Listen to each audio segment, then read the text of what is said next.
Hi, welcome to Jeff world. Love அப்படின்றது வந்துட்டு எல்லாருக்கும் ஒரே மாதிரி வர்றது இல்லை. சில பேருக்கு அது ஒரு அழகான ஒரு ஃபீல், ஒரு ட்ரீம் மாதிரி இருக்கும். சில பேருக்கு வந்துட்டு அது ஒரு கசப்பான ஒரு சாப்டர் மாதிரி இருக்கும். ஏன்னா ஒரு ஒரு ஒரு ரிலேஷன்ஷிப், அதாவது ஒரு உறவு அப்படின்ற ஒரு விஷயம் வந்துட்டு பிரேக் ஆகுது அப்படின்னா அங்கே வந்துட்டு துரோகம் அப்படின்ற ஒரு விஷயம் மட்டும்தான் அப்படின்னு எல்லோரும் நினச்சிட்டு இருக்காங்கன்னா அது அப்படி கிடையாது.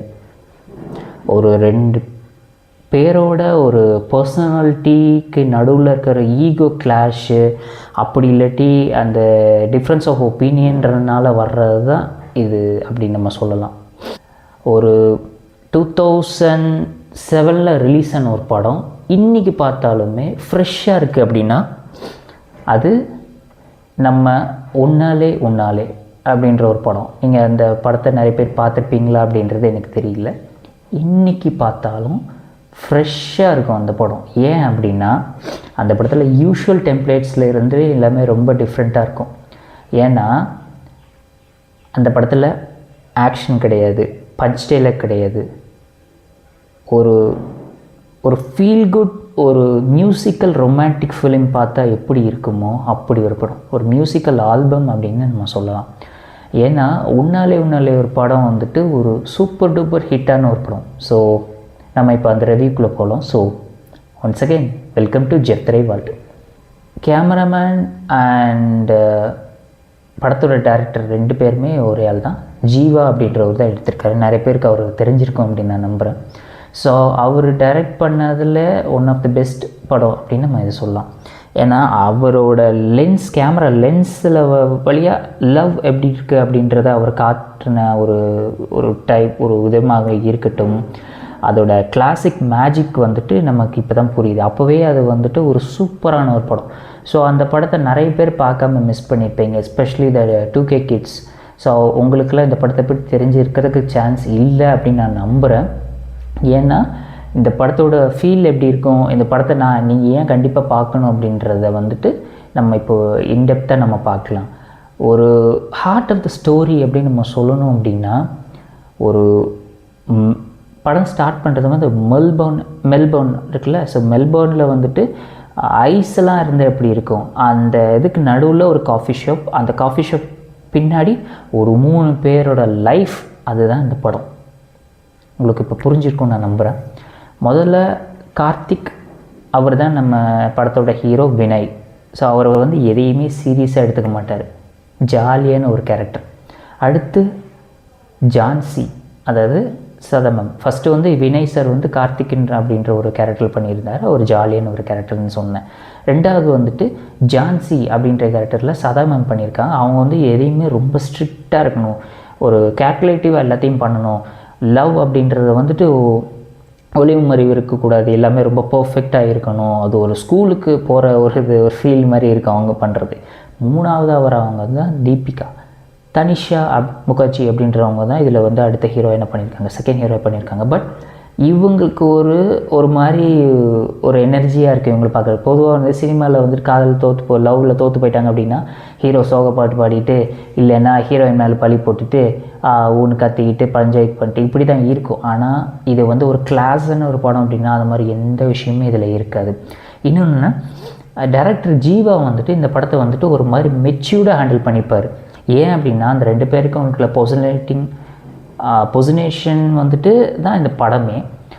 கார்த்திக் அப்படின்றவங்க தப்பான கேரக்டரும் இல்லை, ஜான்சின்றது வந்துட்டும் தப்பான கேரக்டர் இல்லை. ஆனால் அவங்க ரெண்டு பேருக்கு நடுவில் இருக்கிற ஒரு ட்ரஸ்ட் இஷ்யூன்னு நம்ம சொல்லலாம். அதுதான் இந்த படத்தோட மெயின் பிளாட். நமக்கு செட் ஆகாது அப்படின்ற ரெண்டு பேரை முடிவு பண்ணி ஒரு லவ்லேருந்து வெளியில் வந்துட்டால் நமக்கு புரிஞ்சுக்கிற இன்னொருத்தவங்க கூட நம்மளுக்கு ட்ராவல் பண்ண முடியும். ஆனால் அது வந்து கரெக்டாக தப்பா அப்படின்றது வந்துட்டு கொஞ்சம் அப்படி இப்படி போயிருந்தாலும் இந்த படத்தை சொதப்பியிருக்கோம். ஆனால் இதை வந்து ரொம்ப ரொம்ப சூப்பராக ஹேண்டில் பண்ணிப்பாங்க. எந்த ஒரு இடத்துலையும் தப்பான ஒரு விஷயம் இருக்காது. நம்ம பார்க்கும்போது இது ஏன் இப்படி இருக்குது அப்படின்ற மாதிரி எதுவுமே இருக்காது. ஃபேமிலியோடு பார்க்குற மாதிரி ஒரு சூப்பரான ஒரு படமாக தான் இது இருக்குது. ஏன்னா ஃபார் எக்ஸாம்பிள் நம்ம சொல்லணும்னா ஆல்ரெடி நம்ம ரிவ்யூ பண்ண படம் ரிதம் அப்படின்றது இருக்குது. நீங்கள் ஆல்ரெடி நம்ம சேனல் செக் பண்ணிங்கன்னா தெரியும். ஸோ ரிதம் படத்துலேயே நான் ஒரு பாயிண்ட் உங்களுக்கு சொல்லியிருப்பேன். ஒரு அந்த படத்தில் வந்து ஹீரோ வந்து எப்படி சைலண்ட்டாக சாஃப்டாக பேசுவாரோ அந்த மாதிரி தான் இந்த படத்துலேயும். இந்த படத்தில் அதாவது உன்னாலே படத்தில் வந்து மெல்போர்ன் அந்த சிட்டியும் சரி, ஹாரிஸ் சாரோட musics, background score and songs எல்லாமே இன்றைக்கி பார்த்தாலும் அந்த படமும் சரி, அந்த பாட்டு பிஜிஎம்ஸ் எல்லாமே ஒரு ஃப்ரெஷ்ஷாக இருக்கும். அதே மாதிரி இதோட பெர்ஃபார்மன்ஸை வச்சு பார்க்கணும் அப்படின்னா இந்த படத்தோட பெரிய ப்ளஸ் பாயிண்ட்டே ஹாரிஸ் தான். ஸோ ஹாரிஸ் வந்துட்டு அவர் வந்துட்டு வெறும் பாட்டில் மட்டும் நான் ஸ்கோர் பண்ணுறேன் அப்படின்ற மாதிரி இல்லாமல் இந்த படத்தோட ஆல்ரெடி நம்ம சொல்லணும் அப்படின்னா இந்த படத்தில் வந்து பெரிய கிரெடிட்ஸ் வந்துட்டு நம்ம ஹாரிஸ் சார் தான் சொல்லணும். ஹாரிஸ் சார் வந்துட்டு மியூசிக் தான் இந்த படம் ஒரு பெரிய ப்ளஸ் பாயிண்ட். வெறும் பாட்டுக்கு மட்டும் நான் ஸ்கோர் பண்ணுறேன் அப்படின்ற மாதிரி இல்லாமல் இது வந்து அர்பன் சோல். ஃபார் எக்ஸாம்பிள் சொல்லணும் அப்படின்னா ஒரு ஜூன் போனால் அப்படின்ற பாட்டும் சரி, அண்ட் அங்கே வைக்க போகிற இல்லை உன்னாலே அப்படின்னு பாட்டில் இருக்கிறதும் சரி, அந்த மெலடியாக இருக்கட்டும், இல்லை வேறு எல்லா சாங்கும் ஈச் அண்ட் எவ்ரி சாங் இது எல்லாமே நம்மளோட பிளேலிஸ்ட்டில் இருக்கக்கூடிய ஒரு சூப்பரான ஒரு சாங் அப்படின்னு நம்ம சொல்லலாம். ஏன்னா இன்றைக்கும் அந்த சாங் நான் கேட்டுட்டு தான் இருக்கிறேன். இன்றைக்கும் ஃபஸ்ட் டைம் கேட்கும்போது எனக்கு ஒரு என்ன ஒரு ஃபீல் கொடுத்துச்சோ அது இன்றைக்கும் எனக்கு அந்த படம் பார்க்கும்போதும் சரி, அதோட பேக்ரவுண்ட் ஸ்கோர்ஸ், தென் அதோட பாட்டு எல்லாமே இன்றைக்கும் சூப்பராக இருக்குது, ஒரு மாதிரி ஃப்ரெஷ்ஷாக இருக்குது. அடுத்து வந்து பெர்ஃபார்மன்ஸ் அப்படின்னு சொல்லணும்னா வினய் சார் வந்து அவர் வந்துட்டு ஒரு சாக்லேட் பாய் அப்படின்ற ஒரு இமேஜில் வந்திருப்பார். இந்த படத்துக்கு அவர் தான் ஆப்டாக இருப்பார். இவரை வந்து இந்த படத்தில் இவருக்கு பதிலாக வேறு யாரையா கேஸ்ட் பண்ணியிருக்க முடியுமா அப்படின்னு கேட்டால் இல்லை, அவ்வளோ சூட்டபுளாக இருக்காது. அதே மாதிரி இவங்க ஹீரோயின்ஸ் அதாவது மேம் அவங்களும் அதாவது ஒரு லவ்வர், அதாவது தன்னை காதலிக்கிற ஒரு பையன் தன்னை ஏமாற்றிட்டு போடுறான் அப்படின்ற அவங்க படுற அந்த ஒரு கோவம், எரிச்சல், ஒரு மாதிரி ஃப்ரஸ்ட்ரேஷன், இது எல்லாமே ரொம்ப ரியலாக காட்டியிருப்பாங்க. யதார்த்தமாக இருக்குது அப்படின்னு நம்ம சொல்கிறோம். நமக்கு லைவ்லியாக ஒரு படம் வேணும், அது வந்து இந்த படத்தில் இருக்குது. தனிஷா முகர்ஜின்றவங்க இந்த செகண்ட் ஹீரோயின் இருக்காங்க. அவங்க வந்துட்டு ஒரு பிரெத் ஆஃப் ஃப்ரெஷ் ஏர் அப்படின்ற மாதிரி, இந்த பர்த் ஆஃப் ஃப்ரெஷ் ஏர் நம்ம சொல்லுவோம்ல, அப்படி தான் இந்த படத்துக்குள்ளே வராங்க.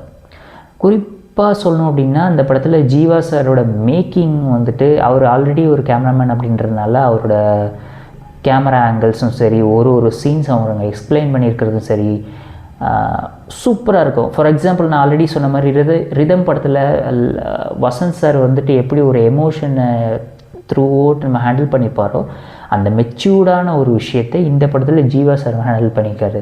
கலர் கிரேடியன்ஸ், லைட்டிங்ஸ், அது எல்லாத்தையும் பூந்து விளையாடிப்பார். இந்த படத்தில் வந்துட்டு ஒரு மாதிரி ப்ளூயிஷ் டோனை வந்து யூஸ் பண்ணியிருப்பாங்க. அந்த டோன் எதுக்கு நம்ம கொடுக்குறாங்கன்னா ஒரு ஃபாரின் லொக்கேஷன், அதோட அட்மாஸ்பியர், இது எல்லாமே சேர்ந்து தான் அந்த படத்திலோட நமக்கு அதோட ஃபீல் நமக்கு கனெக்ட் ஆகிற அளவுக்கு சூப்பராக கொடுத்துருப்பாங்க. அந்த இந்தியாவில் இருக்கும்போது ஒரு மாதிரி வார்ம் ஒரு டோனில் இருக்கும். தென் அதுவே மெல்போர்னுக்கு போனதுக்கப்புறம் ஒரு மாதிரி ப்ளூயிஷ் டோனாக இருக்கும். அது வந்து பார்க்குறதுக்கே ஒரு மாதிரி சில் அப்படின்ற மாதிரி இருக்கும். அதே மாதிரி டெக்னிக்கல் டோன்ஸ் அப்படின்னு நம்ம சொல்லணுன்னா, டெக்னிக்கல் நோட்ஸ் இதில் என்ன இருக்குது அப்படின்னு சொன்னிங்கன்னா, டெக்னிக்கலாக பார்த்தா இது 2007 வந்த படமாக இருந்தாலும் இன்றைக்கி பார்த்தாலும் ஒரு இன்டர்நேஷ்னல் ஸ்டாண்டர்டில் எடுத்த படம். ஏன்னா அப்போவே பார்த்தீங்க அப்படின்னா சூப்பராக இருக்கும். கேமரா ஆங்கிள்ஸாக இருக்கட்டும், அதில் வர ஒரு ஷார்ட்ஸ் எல்லாமே ரொம்ப கிளாஸியாக இருக்கும். அந்த படத்தில் வந்து அப்போ அந்த டைமில் வந்து அது வந்து ஒரு புதுசான ஒரு விஷயம் அப்படின்னு நான் சொல்லுவேன். ஏன்னா கவனிச்சு பார்த்திங்கன்னா படத்தில் வந்து சண்டை இருக்காது, ஃபைட் இருக்காது, ஒன்று கத்திக்கிட்டு இருக்க மாட்டாங்க, சத்தம் எரிச்சல் ஆகிற மாதிரி ஒரு விஷயம் ஒன்றுமே இருக்காது.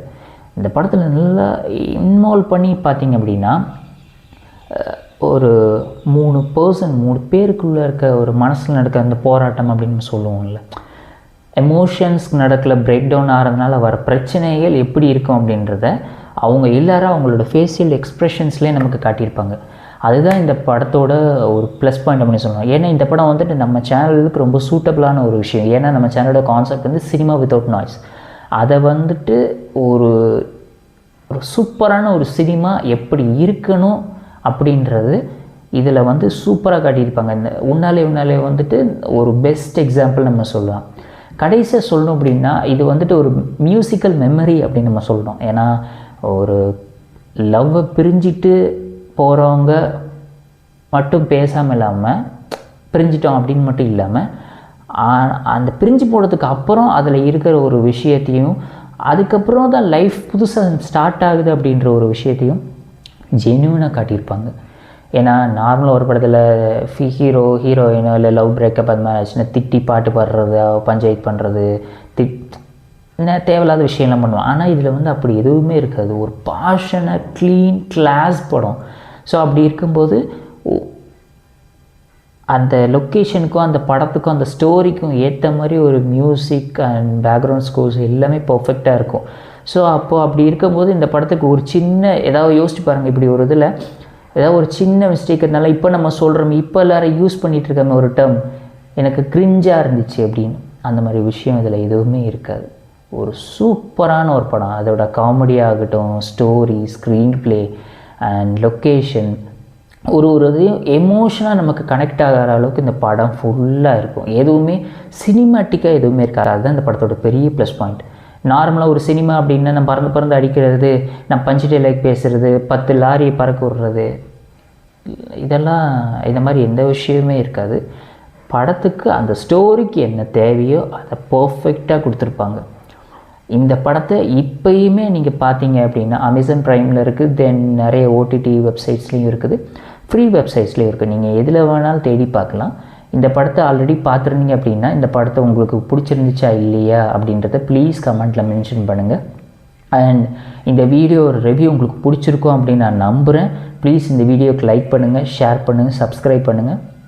மறக்காமல் ஜெயத்ரை வால்ட்டுஸ் உங்களோட சப்போர்ட்டை கொடுங்க.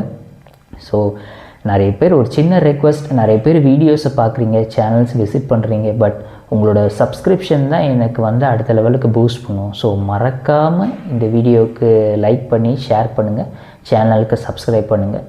ஸோ திருப்பியும் அடுத்த ஒரு வீடியோன்னு உங்களை நான் மீட் பண்ணுறேன். So thanks for your time. Thank you.